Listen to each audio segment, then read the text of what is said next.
Hi, this is John and Hannah. Hello. Welcome back to Red Dice Diaries RPG podcast. It's Wednesday and we're doing top 10 tips for using languages in games.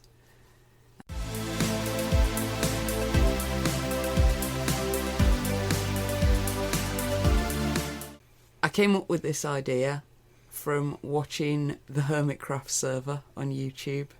Total waste of time, but you know, guilty pleasures. For anyone who's not aware of that, that's a Minecraft YouTube channel. They have many different people playing Minecraft from all over the world. Several of the members of the Hermitcraft server have not English as their first language. I'm not entirely sure what the first language of some of them is. All right, okay. I know they've got at least one German and at least one Swede. Over the last few weeks, obviously, they've been putting out an awful lot of content because nobody's had anything else to do.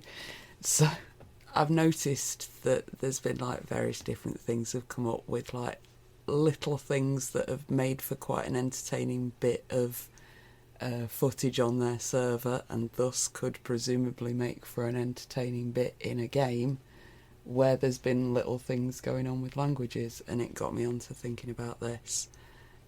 So, tip number 1, accents. You're really good at this, love. I wouldn't say I'm really good at it. I've got a few accents I can do passably that I can do in slightly different tones of voice, so I sort of reuse a lot of them. Yeah, it's a really good way for filling out a character very quickly to use an accent, and it helps you to stay in character, and it helps people to know that you are in character. Plus as well, it doesn't matter if your accent's like not 100% accurate and it's a bit crappy. That's all part of the fun of like a game. You're not trying to represent anyone, like an actual person. You're just trying to differentiate that NPC a bit from the other NPCs. That's it. So that moves me on to number 2, local dialects. There's little local words that can cause misunderstandings, and the UK is particular for this because English has been developing in all these little bubbles for so long. Yeah. We've got loads of different like phrases, different words, different uses around the country, and cob is the one that springs to mind. Surely you mean bap? Or barm cake. Or batch. Or bun. All of which is a way of saying bread roll for anyone who's not aware of all these like ridiculous different names. I was going to say, John. I was going to say as well. Now, obviously, in the modern world, because of like global communications, or whatever, these sort of dialects are getting a bit phased out. But especially in like D&D, where like one village people might have never travelled to like a village a few miles away, you can really make them seem different by giving them odd little words. Yeah, and it's just another way to expand on your world. Oh yeah. The same with small local sayings. Things that you don't hear in other areas, and this is something that's become very diluted in the English language. We don't really do it much anymore. As you were saying, stories about like a local legend and phrases that come from it. For example, in Dartmouth, people are quite familiar with the phrase, "Don't let the hairy hands get you," because there's a myth out there about the hairy hands of Dartmouth.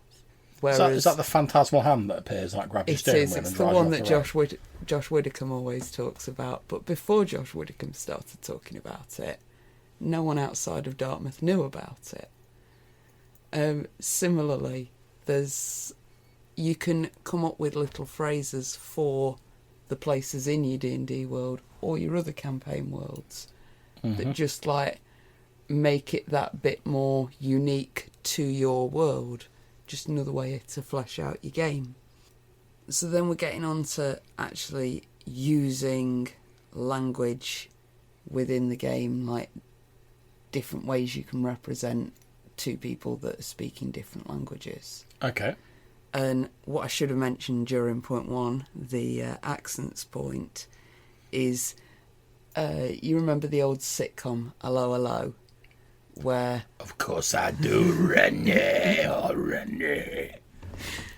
If someone was speaking French, they'd speak English with a dodgy French accent. If they were speaking German, they'd speak English with a dodgy German accent. If they were speaking English, they'd speak English with a dodgy English accent, and so on and so forth. And it was a really good way to represent it, and I've seen people do this in games a couple of times, and it just fleshes out that story that bit more, and it also allows the players that their character doesn't speak the language, but they can still hear the conversation, they're still in on the game. Right, but that brings me round to point number 4, which is hand signals and gesture language. So if you don't want to do something like the accents trick, and you don't want to be using actual different languages, which I'll get onto in a minute, you could consider doing some sort of hand gesture language. And obviously some people do speak sign language, and you can still speak sign language over video conference if you're not there in person. Yeah, I mean, gestures are useful as well. Because like if what I'll quite often use is if I'm playing like a professor or a sage or something like that, because I wear glasses, I might sort of like constantly like push my glasses up onto my face, because you think of like the bespectacled sort of researcher, don't you, peering at his scrolls. Oh yeah, these are not necessarily language, but like indicators of what type of character you're doing, and by acting out those little gestures, again, you're fleshing your character out that bit more. One of our friends used to like doing like a grunty noise for his barbarian every time he spoke. Yeah, you know the guy. But also, hand gestures are really easy to convey simple concepts like friend or food or danger. But an abstract concept's a lot more difficult to express. Like, how do you explain to someone on the other side of the room how to defuse a trap without speaking? Because the sound will be triggered. The trap will be triggered by sound. That's true. That's quite an interesting little puzzle. How do you explain to someone that for some other reason can't hear you what's going on when it's a complicated thing? And most of the time, all you need to do is either put your finger to your lips for shh, or indicate danger and the way away from it, and then you can like go and do some D&D magic or put them in the med bay or whatever, and it's solved. But it could be an interesting sort of thing to have to get around for a little bit of a game. So point 5 is writing. Hello. Hello, Phantom. Are you a good girl? Did you notice that I'd messed it up and we were going to have to edit it anyway? So, being able to speak a language and being able to read that language are two very different things. Same with writing it. And writing it, indeed. And you can go into a lot of interesting props with like faux language, and I'll go into that in a moment. But sometimes what your player group needs is an interesting side story where they go off and talk to someone and get them to translate the writing on the magical ring, for example. If you put a language barrier in for the players, there needs to be a reason for it and a way for them to solve it. Yeah, that's true. So number 6 is codes and puzzles. And this is like almost the opposite of that. Some players love a code puzzle to break, anything like that. And it's nice to give it to them now and then. And it's also a cool way to keep the game going between sessions. So you can give your players a prop with some runes or elven writing or whatever, and like a small key for it, and then end a session. Now they've got a week to solve it, which keeps them thinking about the game until the next time, and how far they've got along is going to affect how the game goes next time. Maybe you could put into the first half of that story some like methods by which they can more easily translate the thing, you know, couple of extra parts to the key or whatever, and then that'd determine how much they've got to be able to break that code with. struck me as an interesting idea. Oh, that's pretty cool. That. So number 7 is the one that you pointed out, which is magical languages. Rhyming couplets work very well for if you want to like represent a spell, but magical languages just sound more dramatic and more interesting. Well, yeah, I mean, obviously you've got like the black speech that was on the ring in Lord of the Rings. Yeah. When they sort of read that out, and it, like, everything gets darker, and it's sort of a big, like, booming sort of corrupt language. Or obviously you've got your mystic chanting in Cthulhu, and you can get recordings of that. There's loads on YouTube. There's probably loads in other places in the free domain. If all else fails, just like record someone talking normally in a big, deep, booming voice, and then play it backwards. Yeah. But there's a reason why J.K. Rowling's magic sounds a lot more convincing than the Charmed ones. Wow, yeah. Writing talent mainly.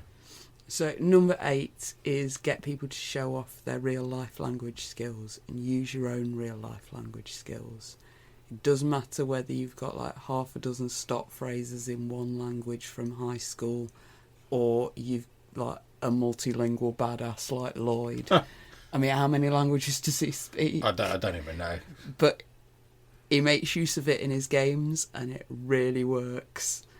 And if you've got players that speak many languages, it can also be a nice little treat for them. If you've got a player who's like, maybe English isn't their first language, you can put a puzzle in that's in their language. None of the other players are going to get it before they do. It's something to help keep people in the game if they are struggling with a second language. I know certainly when I've run online games and I've had American players and they've struggled to keep up with some of the conversation, particularly when we've got like 3 Northerners and an American player, and you have to like stop and do a bit of translating. It's just a nice way to keep people in the game. Number 9 is to use Google Translate or a similar program to help you with languages that you don't speak already, and to help you like find the actual material to put into this. And I've got a little note here that says traduca ilio gi muhmeh lo kosasis kume polo kumeh, which means I use Traduca for my translations in a lot of my current game. I'm guessing that's Klingon. Yes, they have the Klingon to English translator. There's another website that has a Klingon to Vulcan translator. Obviously, Google Translate has quite a few different things. For sort of fantasy, particularly Tolkien as well, there's plenty of like Elven and sort of Orc translators and stuff like that. I'm pretty sure Google Translate does Dothraki. All right, okay. Yeah. There's loads of them. Make use of them. They're great. Even if all you do is drop some text into it and then drop it into...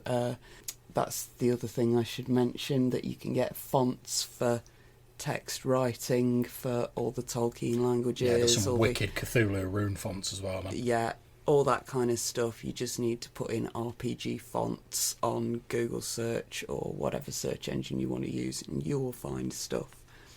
It's just another nice way to flesh things out a bit. Yeah, and like you say, with your translators, it's not like you have to put together something perfectly. It's just an approximation of it, isn't it? It's a prop to help you expand your game that little bit.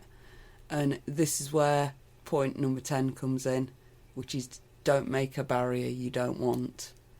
The language barrier is an interesting obstacle to explore as a player group. However, once you've built a bridge across the river, there is no point in forcing the player characters to wade through it every session. Once they've got past it to a certain degree, unless you've got multilingual group who are still struggling with the actual language barrier, then there's no reason to keep putting it in there as part of your game unless it's important to the story. Yeah, you want it to be a feature of your game rather than something that's going to cause frustration for your players. A feature, not a bug. Yeah. And don't concentrate so hard on it that you alienate your player group. Don't overdo the stereotypes and alienate your player group that way. Don't cut out people who can't quite follow out that language stuff that you're doing. And if you're there doing it right, everyone will have fun. If people aren't having fun with it, maybe it's not something for your player group. Indeed. And I think on that bombshell, that's the end of this episode of Top 10 Tips on Using Language in RPGs. Thank you very much. We hope you've enjoyed the episode. If you want to get in touch with us, you can leave us a voicemail message on SpeakPipe. There's a link in the show notes. Or you can email us. The email address is rddrpgpodcast@gmail.com. We really do enjoy listening to and answering your voicemails. So thank you very much for listening. Until we see you again, stay safe, have fun, and keep gaming. We'll see you soon.